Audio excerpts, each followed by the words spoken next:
The divergence is shifting into convergence. The divergence is shifting into convergence. I woke up in the middle of the night with those words in my head, echoing over and over and over. And I woke up again this morning, same thing.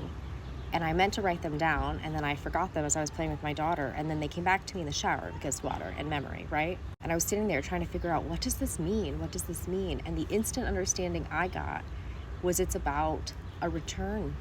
It's about the remembering. At some point, perhaps way in the beginning, for our species, there was a splintering.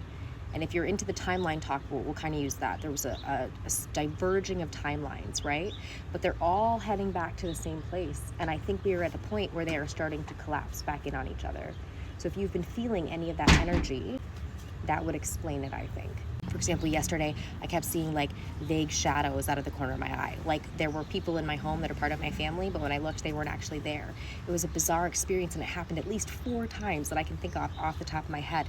And it wasn't like I was feeling other energies or other presences like I have for my whole life in the past. This was different. And now I'm thinking, if it's a collapsing of timelines, potentially that makes sense. So for anyone who can receive this message and make sense of it or use it as a jumping off point to do some thinking, the divergence is shifting into convergence.